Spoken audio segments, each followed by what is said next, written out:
મનુષ્ય માનવને સત્ય રાહ પર અને સહી લક્ષણોથી માનવ એ સત્યને જાણી શકે એટલે ધર્મની જરૂરત છે. હવે જે ધર્મની વ્યાખ્યા સમાજની અંદર આપણે સાંભળીએ છીએ કે કોઈક કહે છે કે હિન્દુ ધર્મ, કોઈક કે શીખ ધર્મ, ને કોઈક ઇસ્લામિક ધર્મ, ને કોઈ મુસ્લિમ ધર્મ, અનેક પ્રકારના જે ધર્મોનું નામ લોકો લે છે. હકીકતમાં એ ધર્મ છે કે નહીં એ જાણવા જેવી વસ્તુ છે. હિન્દુ ધર્મ એક સંગઠન, એક સામાજિક સ્તરથી આપણે વિચારીએ તો હિન્દુ એક બહુ મોટો એરિયાની અંદર સમૂહ છે, જેના સમૂહને હિન્દુ શબ્દથી સંબોધિત કરવામાં આવે છે. પણ એ હિન્દુની અંદર પણ 1000 થી વધારે સંપ્રદાય છે. વિચાર કરવા જેવી વસ્તુ છે. એ હિન્દુ સમાજની અંદર 1000 થી વધારે વિચારધારાઓ છે, અને એ વિચારધારાઓની અંદર કેટલી વિચારધારાઓની અંદર ધર્મ છે યા નહીં એ તમે તમારી જાતે નિર્ણય કરજો. કારણ કે હું જ્યારે ધર્મના લક્ષણોનું વર્ણન કરીશ ત્યારે તમે જાણશો કે ધર્મ હકીકત કઈ સંપ્રદાયમાં અંદર મોજૂદ છે, વિદ્યમાન છે કે નહીં.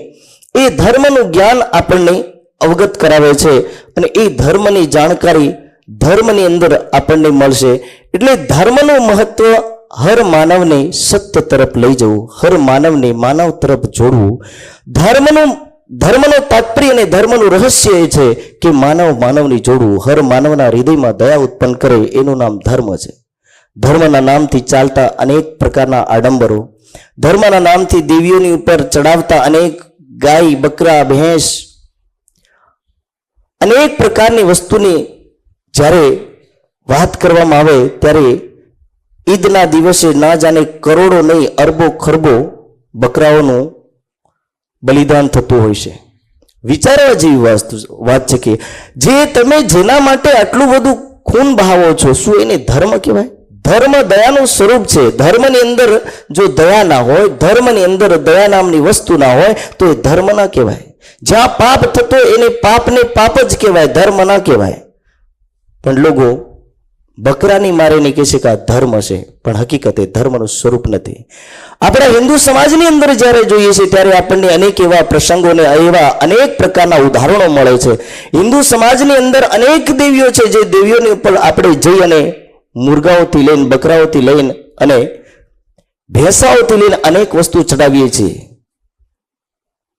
એવી કોઈ દેવી નથી જે દેવી તમારા ખૂનની પીવે કે કોઈક પશુ પ્રાણીના ખૂનની પીતી હોય છે. એની દેવી ના કહેવાય. દેવનો તાત્પર્ય છે કે દેવ એટલે કે જે આપી શકે, એનું નામ દેવ છે. દેવનો તાત્પર્ય એ નથી કે કોઈકની જાન કે કોઈકનો પ્રાણ લેતો એને દેવ ના કહેવાય. જો ખૂન પીતી હોય તો એને ડાયન કહેવાય, દેવી ના કહેવાય સાહેબ.